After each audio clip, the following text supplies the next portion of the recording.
आज आम कार बसीभूत होछु आम ईश्वर ना मनीषर ना जगतर ना शैतान ना अन्यान्य विषय आज आम बसीभूत विषय आज आम शिखा और ध्यान देवा। आज विशेषकर आम मैंने कार बसीभूत अच्छु पुत्र पिता बसीभूत हेले आज आम मैंने जाणी अच्छु आज आम कार बसीभूत हो कार अधीन जीवन काटुछु ये पाउल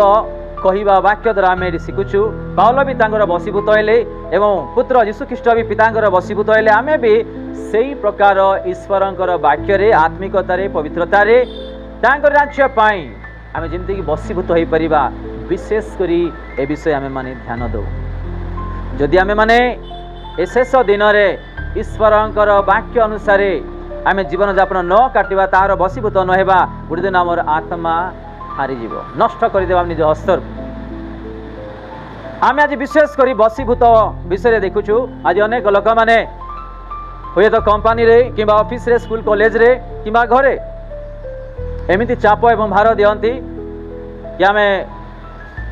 बस माने बसवा पड़ो उठ माने उठा पड़ो आज अनेक जगार ए प्रकार चालू अच्छी आपण जदि जॉब करुछंती जॉब रे भी ए प्रकार थाउ अच्छी स्कूल कॉलेज रे भी थाउ अच्छी घरे भी थाउ अच्छी तो आज आम कार बसीभूत हो ईश्वर ना वाक्यर ना पितार ना यीशुकर ना पवित्र आत्मा ना गोटे मनीषर ना जगतर ना शैतान आम निज प्रश्न करवा रिमोट जिते बेले गोटे लोक को दि जाऊँगी तार इच्छा से जमी से रिमोट रे से चल पार कंट्रोल कर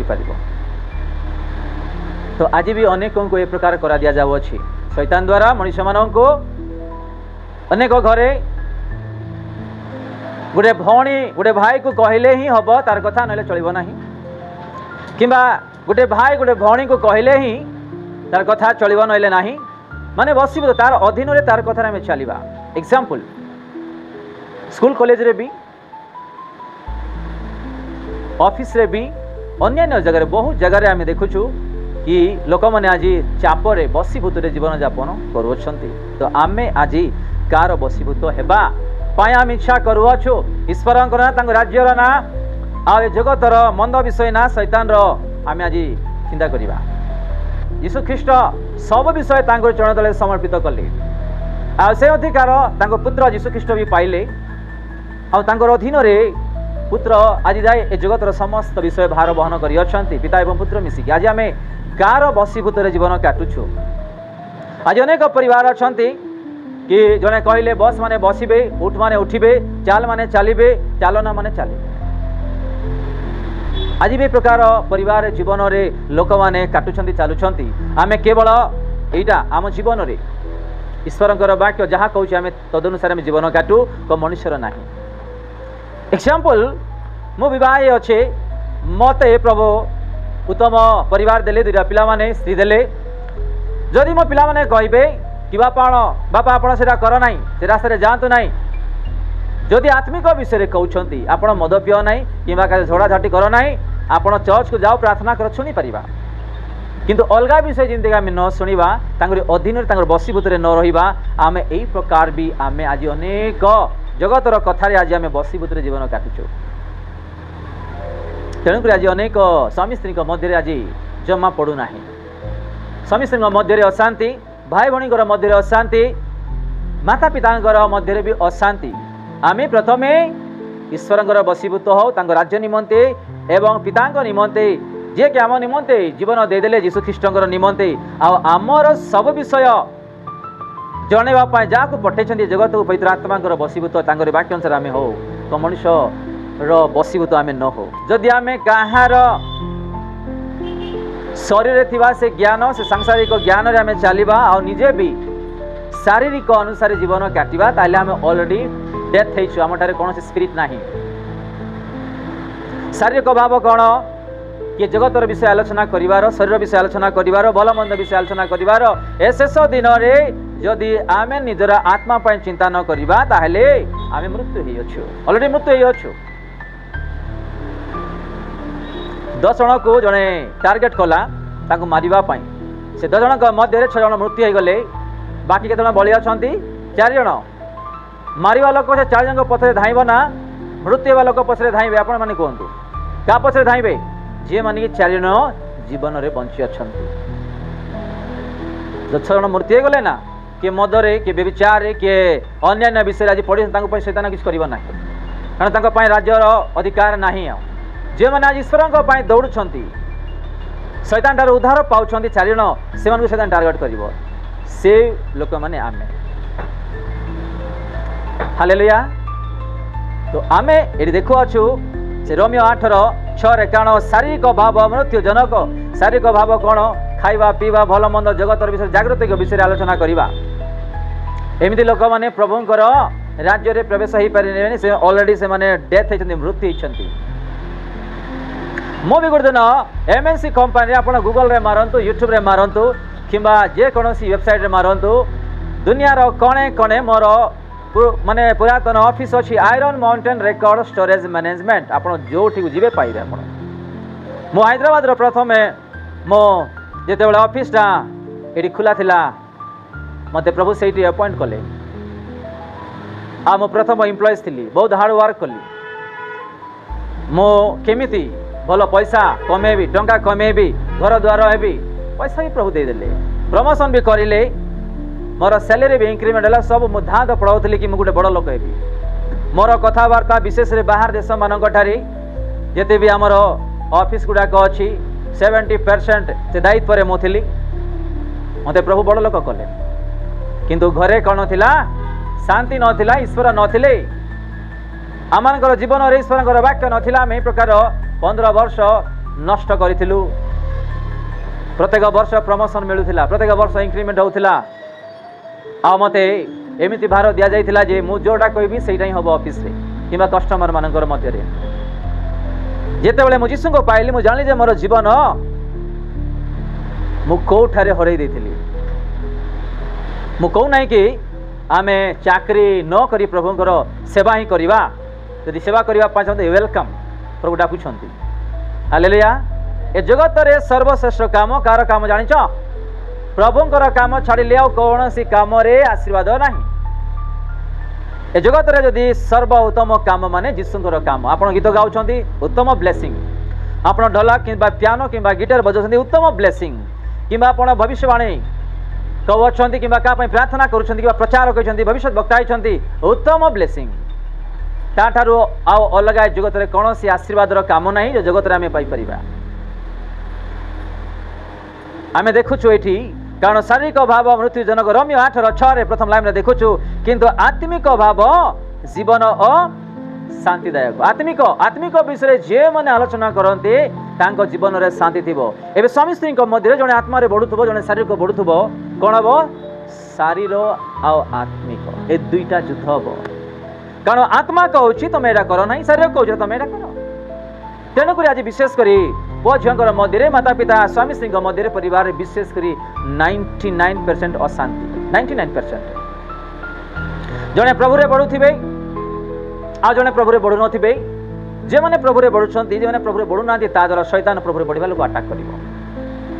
तेणुक अनेक लोक आज दबी जाउछंती ना चर्च को आसी पारुछंती ना मन परिवर्तन करुछंती ना प्रार्थना करि पारुछंती ना बाप्तिस्म नेबा पाई ना प्रभुंकर विषय रे ना स्वर्ग राज्य विषय आज नाही केही कारण तांको शैतान द्वारा चाप दिया जाय अछि मते प्रार्थना करूचे ते चर्च को जाउची मते काहे कि अशांति हो ए समस्या बोली कि बेले बेले भाबी कि लोक माने पड़ी जाउछंती आ सेरा के कराउछंती शैतान जा जीवन रे ईश्वरंकर वाक्य अछि प्रभुंकर भय अछि पवित्रता अछि ता जीवन रे केबे भी शैतान प्रवेश करि परिबो नाही केबे भी नाही नथिंग विल हैपन किछि भी परिबो नाही जे माने आज शैतान को स्थान देई विभिन्न प्रकार समस्या परिवार को आणुछंती सेमान को द्वारा अधिक रु अधिक कार्य करिवो आ आत्मिक रे बढ़िबा लोक मानकु तळे पकई देबो आ शेष दिन रे एमिति ही हबो ए शेष दिन रे एमिति ही हबो आपण जेतळे आत्मा को उद्धार करिया पय चाहउछंती सुख दुख रे कष्ट बाधा विघ्न रे परीक्षा रे आपण माने छिड़ा हुअंतु दिन विजय लाभ करिवे निजर पवित्रता को ढांके कि संचय को रखंतु ए जगत रे आपणकर आम समस्त माता पिता भाई भणी स्वामी स्त्री पुओ के भी स्वर्ग राज्य नहीं जाई परिबे नाही निज आत्मा पाई निजे दायी फिर वाक्य पाठ करबा कि रोमियो 14 जाकर पढ़न ताकू जानतु अतः ଅତଏବ ଆମ୍ଭମାନଙ୍କର ପ୍ରତ୍ୟେକ ଜଣକୁ ଅତଏବ ଆମ୍ଭମାନଙ୍କର ପ୍ରତ୍ୟେକ ଜଣକୁ ଟିକେ ରହିବା। ଏଠି ଲେଖାଯାଏନି ବିଶ୍ୱାସୀ ମାନେ, ଭବିଷ୍ୟତ ବକ୍ତା ମାନେ, କିମ୍ବା ଦାସ ମାନେ, ଦାସୀ ମାନେ, କିମ୍ବା ବିଜାତି ମାନେ, ପ୍ରତ୍ୟେକ ଜଣ ମାନେ, ପୃଥିବୀର ପ୍ରତ୍ୟେକ ଜଣକୁ କ'ଣ କରିବାକୁ ପଡ଼ିବ? ଈଶ୍ୱରଙ୍କ ଛାମୁରେ ଈଶ୍ୱରଙ୍କର ଛାମୁରେ ନିଜ ନିଜର ହିସାବ ନିଜ ନିଜର ହିସାବ ଦେବାକୁ ପଡ଼ିବ। ମୋ ଘରେ ମୋର ହିସାବ ମୋର ଦୁଇଟା ପୁଅମାନେ ଦେଇପାରିବେ ନାହିଁ, କିମ୍ବା ଆମର ପାଳିକା ଦେଇପାରିବେ ନାହିଁ, କିମ୍ବା ତାଙ୍କର ହିସାବ ମୁଁ ଦେଇପାରିବେ। ନିଜ ନିଜର ହିସାବ ଆମେ ନିଜକୁ ପ୍ରଭୁଙ୍କର ଛାମୁରେ ଦେବାକୁ ପଡ଼ିବ। ଆଉ କ'ଣ ବୋଲି ହିସାବ ଦେବା? ନିଜକୁ ଚିନ୍ତା କରୁ, କ'ଣ ବୋଲି ଆମେ ହିସାବ ଦେବା? ବାପା ମୋତେ କ୍ଷମା କର, ମୁଁ ତୁମଠାରୁ ଦୂର ହୋଇଯାଇଥିଲି। ବାପା ମୋତେ କ୍ଷମା କର, ମୁଁ ତୁମକୁ ଏବେ ଚିହ୍ନିଲି। ବାପା ମୋତେ କ୍ଷମା କର, ମୁଁ ଜାଣିପାରିଲି ନାହିଁ। ମୃତ୍ୟୁ ହେଲା ପରେ ଆଉ କାହାକୁ ସମୟ ଦିଆଯିବ ନାହିଁ। ଯେମିତି ଧନୀ ବ୍ୟକ୍ତି ଏବଂ ଲାଜାରଙ୍କର ଜୀବନରେ ଆମେ ଦେଖିପାରୁଛୁ ଈଶ୍ୱରଙ୍କର ବାକ୍ୟ ଦ୍ୱାରା କି ଧନୀ ବ୍ୟକ୍ତି ଆମୋଦ ପ୍ରମୋଦରେ ମାତି ଯାଇଥିଲେ। ଲାଜାରକୁ ଖାଇବା ପାଇଁ ଖାଦ୍ୟ ନଥିଲା, ରୋଗରେ ପୀଡ଼ିତ ଥିଲେ ଏବଂ ସେ ଧନୀ ବ୍ୟକ୍ତିଙ୍କର ଗେଟ୍ରେ ସାମ୍ନାରେ ତାଙ୍କେ ପଡ଼ିଥିଲେ। ତାଙ୍କୁ ଖାଦ୍ୟ ବି କେହି ଦେଉନଥିଲେ, ତାଙ୍କୁ ତୁଚ୍ଛ ଏବଂ ପରିହାସ କରୁଥିଲେ। ଆଉ ସେ କୁକୁର ମାନେ ଖାଇବା ସେ ଖାଦ୍ୟ ବି ଗୋଟେ ଖାଇବେ ବୋଲି ଚେଷ୍ଟା କଲା, କିନ୍ତୁ ଖାଇପାରିଲା ନାହିଁ, ମରିଗଲା। ମରିକି ସେ କୋଉଠି ଗଲେ? ମୃତ୍ୟୁ ହେଇକି ପିତାଙ୍କ ପାଖକୁ ଗଲେ, ଅବ୍ରାହ୍ମଙ୍କ କଳକୁ ଗଲେ। ଆଉ ଏ ଧନୀ ବ୍ୟକ୍ତି କିଛି ଦିନ ପରେ ମୃତ୍ୟୁ କୋଉଠି ଗଲେ? ନରକକୁ ଗଲେ। କେମିତି? ଆମେ ଈଶ୍ୱରଙ୍କର ବାକ୍ୟରୁ ଦେଖୁଛୁ। ଆମେ ଯଦି ଆମେ ଜଗତର ବିଷୟରେ ଅଧିକ ଆମେ ଆସକ୍ତ ହେଇ ଜୀବନ କାଟିବା, କେହି ବି ଆମକୁ ଉଦ୍ଧାର କରିପାରିବେ ନାହିଁ। ଅନେକ ଆହୁତ, କିନ୍ତୁ ବାସ୍ 100କୁ 100 ଲୋକ ଯିବା ପାଇଁ ଚେଷ୍ଟା କରୁଛନ୍ତି, ନିଶ୍ଚୟ ଯାଇପାରିବେ, ତାଙ୍କର ହାତର କଥା। ଏବେ ପ୍ରଭୁ ଆମମାନଙ୍କୁ ଦୁଇଟା ଲାଇଫ୍ ଦେଇଛନ୍ତି। ଗୋଟେ ହେଲା ଅନନ୍ତ ଜୀବନ କୋଉଠି? ସ୍ୱର୍ଗରେ। ଆଉ ଗୋଟେ ଅନନ୍ତ ଜୀବନ କୋଉଠି? ନରକରେ। ଏ ଦୁଇଟା ଲାଇଫ୍ ଆମକୁ ଦେଇ ଆମର ହାତର କଥା ସେଇଟା। ପ୍ରଭୁ ଯୀଶୁ ଏବେ ତତେ ମୁଁ ନେଇକି ଯିବି ବୋଲି କିଛି ଟାଣିକି ଆଉଛି କି ନେଇଯିବେ। ପୂର୍ବରୁ ଆସିଥିଲେ, ରାସ୍ତା ଦେଖିକି ଗଲେ, କଥା ହେଲେ, ଆମମାନଙ୍କ ପାଇଁ ସେ ମାଡ଼ ଦାଡ଼ ଖାଇଲେ, ଆମ ପାଇଁ ଗାଳି ଶୁଣିଲେ, ଆଉ ସେ ଯାଇକି ଜେଲକୁ ଗଲେ। ଅନେକଙ୍କ ମଧ୍ୟରେ ସେ ନିନ୍ଦା ଅପମାନ ତାଡ଼ନା ସହ୍ୟ କଲେ। ଆମ୍ଭମାନଙ୍କ ପାଇଁ ଅନେକ ଦୁଃଖ। କିଏ ଅଛନ୍ତି କି ଜଗତରେ ଗୋଟେ ପାପୀ ମାନଙ୍କ ପାଇଁ ଗାଳି ଶୁଣିବା ପ୍ରଭୁ ଅଛନ୍ତି କି? ପାପୀ ମାନଙ୍କ ପାଇଁ ମାଡ଼ ଖାଇବା ପ୍ରଭୁ କିଏ ଅଛନ୍ତି କି? ପ୍ରେମକାରୀ ପରମେଶ୍ୱର କିଏ ଅଛନ୍ତି କି? କିଏ ଅଛନ୍ତି? କେହି ନାହାନ୍ତି। ସେଟା କାଢି ଦିଅନ୍ତୁ। ସେ ଦୁଇଟା ଅଛି, ଦୁଇଟାରେ ବସନ୍ତୁ। ଏଇ ଲାଷ୍ଟ ବର୍ଷ ଲାଷ୍ଟ ବର୍ଷ ସେଟା କାଢି ଦିଅନ୍ତୁ। ସେଟା ତ ଆମେ ମାନେ ଆଜି ଦେଖୁଛୁ କି ବଶୀଭୂତ ବିଷୟରେ। ତ ଆମର ପରିସ୍ଥିତି ସେଇ ଧନୀ ବ୍ୟକ୍ତିଙ୍କ ପରି ନ ହଉ, ଆମୋଦ ପ୍ରମୋଦରେ କିମ୍ବା ଅନ୍ୟାନ୍ୟ ଜଗତର ବିଷୟରେ ଆମେ ମାତି ଯାଇକି ଈଶ୍ୱରଙ୍କ ରାଜ୍ୟରେ ଆମେ ଦୂର ହେଇଯିବା। ଅନେକ ଲୋକ ମୋ ପରି ଆଜି ଭାବୁଥିବେ ମୁଁ ବି ଚାକିରି କରିବି, ବଡ଼ ଲୋକ ହେବି, ଇନକମ୍ କରିବି, ଏଇଟା ସେଇଟା କିଛି ବି ନାହିଁ। ମୋ ଜୀବନରେ A to Z ଅନୁଭବ କରିକି ପ୍ରଭୁଙ୍କର ଆହ୍ୱାନରେ ଆଜି ମୁଁ ଏ ସ୍ଥାନରେ ଆଜି ଛିଡ଼ା ଅଛି। ମୁଁ ବି ଜାଣିଛି ମାସକୁ 30,000 ଟଙ୍କା ପାଉଥିଲି। ଆଜି ଯଦି ମୁଁ ଚାକିରି ଥାନ୍ତ ତାହେଲେ ଆଜି ମୋର 80-90,000 ଟଙ୍କା ଆଜି ମାସକୁ ଦରମା ପାଇଥାନ୍ତ। କିନ୍ତୁ ମୋର ଆତ୍ମାର ମୂଲ୍ୟ କ'ଣ ମୁଁ ଜାଣିଲି। ଆଉ ଯେତେବେଳେ ପ୍ରଭୁଙ୍କ ପାଇଁ ପାଦ ଦେଲି, ଅନେକ ପରୀକ୍ଷା, ଆମର ଟଙ୍କା ନଷ୍ଟ ହେଲା, ସମ୍ମାନ, ନାମ, ଅନେକ ବିଷୟ ସେଟା ନଷ୍ଟ କରିଦେଲା, କିନ୍ତୁ ମୁଁ ହାରିଲି ନାହିଁ। କାରଣ ମୁଁ ଜାଣିଛି ଆଇବଙ୍କ ଜୀବନରେ ଯେତେବେଳେ ଏତେ ସମସ୍ୟା ଆସିଲା, ମୋତେ ବି କରିବ ଶୈତାନ, ମୋତେ ବି ଶୈତାନ କରିବ। ଆଜି ଯଦି ଦୀର୍ଘ 6 ବର୍ଷ ହେଲାଣି ସ୍ଥାନରେ ପ୍ରଚାର କରୁଅଛୁ ଆମେ, ଆଉ ତାଙ୍କର ଛାମୁକୁ ଆସୁଛୁ, ମାନେ ସେ ଦେଇଥିବା ଧୈର୍ଯ୍ୟ, ସେ ସାହସ, ସେ ଶକ୍ତି, ସେ ଯୀଶୁଙ୍କର ପ୍ରେମ ସେ ଆମ ସହିତ ଥିବା ସକାଶୁ ଆଜି ଆମେ ଆଜି ଯାଇ ଧୈର୍ଯ୍ୟରେ ସ୍ଥାନକୁ ଆସି ତାଙ୍କରି ବାକ୍ୟ ଶୁଣି ପାରୁଛୁ।